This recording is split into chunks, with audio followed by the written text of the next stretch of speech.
పుదీనా మినపప్పు పచ్చడి సూపర్ టేస్టీ. ప్రాసెస్కి వెళ్ళిపోదామా. ముందుగా అయితే స్టవ్ ఆన్ చేసేసుకొని ప్యాన్ పెట్టుకొని కొద్దిగా ఆయిల్ వేసుకోవాలి. ఆయిల్ వేడెక్కిన తర్వాత పచ్చిమిర్చికి సన్నగా ఘాట్లు పెట్టుకొని ఇందులో వేసుకోవాలి. పచ్చిమిర్చి ఎంత బాగా ఫ్రై అయితే మనకు అంత పేస్ట్గా వస్తుంది, అంటే అంత మెత్తగా వస్తుంది పచ్చడి. లేదు మాకు పచ్చడి అంత మెత్తగా వద్దు, కొంచెం ఇదిగా కావాలనుకుంటే ఈ మూమెంట్లో అయితే నాలాగా తీసేసుకోండి. సో వీటిని బాగా ఫ్రై అయిన తర్వాత అదే ప్యాన్లో పుదీనా వేసుకోవాలి. కొద్దిగా కొత్తిమీర ఉంటే కొత్తిమీర కూడా వేసుకోండి. నేనైతే పుదీనా మాత్రమే వేస్తున్నాను. పుదీనాతో మాత్రమే టేస్ట్ అయితే అద్దిరిపోతుంది. కొత్తిమీరతో కూడా బాగుంటుంది, కానీ పుదీనా మాత్రమే ట్రై చేయండి. సో ఈ పుదీనా కూడా గోంగూర ఎలా వాడుచుకుంటామో అలాగే వాడుకోవాలి. పుదీనా కూడా చాలా మెత్తగా పచ్చడి కావాలనుకుంటే మరి కొద్దిసేపు మనం వాడుకోవాలి. లేదు మాకు నార్మల్గా కావాలనుకుంటే తీసేసాను కదా, ఆ మూమెంట్లో తీసేసేయండి. అదే ప్యాన్లో మినపప్పు వేసుకొని ఇందులో కొద్దిగా ఆయిల్ అనేది యాడ్ చేసుకోండి. నాకైతే ఆయిల్ అనేది సరిపోలేదు, సో కొద్దిగా యాడ్ చేసుకున్నాను. ఇలా యాడ్ చేసుకున్న తర్వాత బాగా గోల్డెన్ బ్రౌన్ కలర్లో వచ్చేదాకా మనం ఇలా ఫ్రై చేసుకోవాలి. ఇలా ఫ్రై చేసుకున్న తర్వాత దీన్ని కూడా తీసి పక్కన పెట్టుకోవాలి.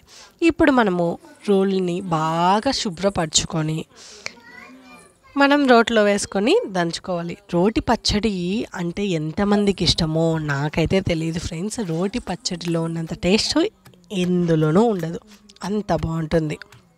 రోలు చాలామందికి అవైలబుల్లో ఉండదు అండ్ కొన్ని ప్రాబ్లమ్స్ వల్ల రోల్ని మెయింటైన్ చేయలేకపోతూ ఉంటారు సిటీస్లో ఉన్న వాళ్ళైతే మీ కన్వీనియంట్ పట్టి మిక్సీ జార్లో కూడా వేసుకోండి, చాలా బాగుంటుంది. ఇలా బాగా అయితే దంచుకోవాలి. ఫస్ట్ పుదీనా అండ్ పచ్చిమిర్చి ఇలా దంచుకున్న తర్వాత ఇప్పుడు మనము పక్కకి తీసేసుకొని ఇందులో అయితే మనము ఫ్రై చేసి పెట్టుకొని ఉన్నాం కదా, ఆ మినపప్పును అయితే యాడ్ చేసుకోవాలి. పచ్చిమిర్చి దంచుకునేటప్పుడు కొంచెం జాగ్రత్తగా ఉండాలి, ఎందుకంటే కళ్ళల్లో పడుతుంది. ఈ మినపప్పు కూడా యాడ్ చేసేసుకొని బాగా దంచుకోవాలి. మినపప్పు కొంచెం కచ్చా పచ్చాగా దంచుకుంటే మనకు పంటి కింద పడినప్పుడు ఆ టేస్ట్ అనేది చాలా బాగుంటుంది.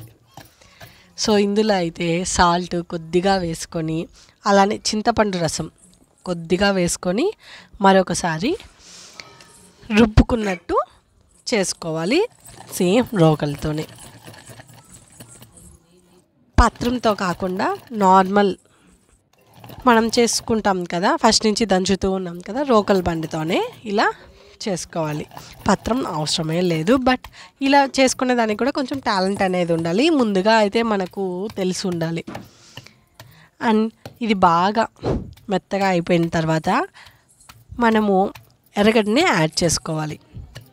ఈ ఎర్రగడ్డ మీ టేస్ట్కి సరిపడేంత వేసుకోండి, ఎందుకంటే కొంతమంది ఎక్కువ తింటారు, మరి కొంతమంది అసలు వేసుకోరు, ఇంకొంతమంది అయితే కట్ చేసుకొని వేసుకుంటారు పచ్చడి అంతా అయిపోయిన తర్వాత. సో దాన్ని బట్టి వేసుకోండి. సో ఫైనల్గా మన పుదీనా అండ్ మినపప్పు పచ్చడి అయితే రెడీ అయిపోయింది. సో ఇప్పుడు మనము పోపు పెట్టేద్దాం. సేమ్ ప్యాన్లో కొద్దిగా ఆయిల్ అనేది వేసేసి కొద్దిగా ఆవాలు అలానే శనగబెడలు కరివేపాకు వేసుకొని ఆ తర్వాత కచ్చా పచ్చాగా దంచుకున్న తెల్లగడ్డ వేసుకొని ఇలా ఫ్రై అయిన తర్వాత మన పచ్చడి అనేది యాడ్ చేయాలి. అండ్ వేడి వేడి అన్నంలో ఈ పచ్చడి వేసుకొని తింటుంటే ఆ టేస్ట్ అనేది చాలా బాగుంటుంది. మినపప్పు పంటి కిందగా తగులుతుంటే ఆ టేస్ట్ అనేది వేరే లెవెల్. సో ఒకసారి ట్రై చేయండి. Thanks for watching.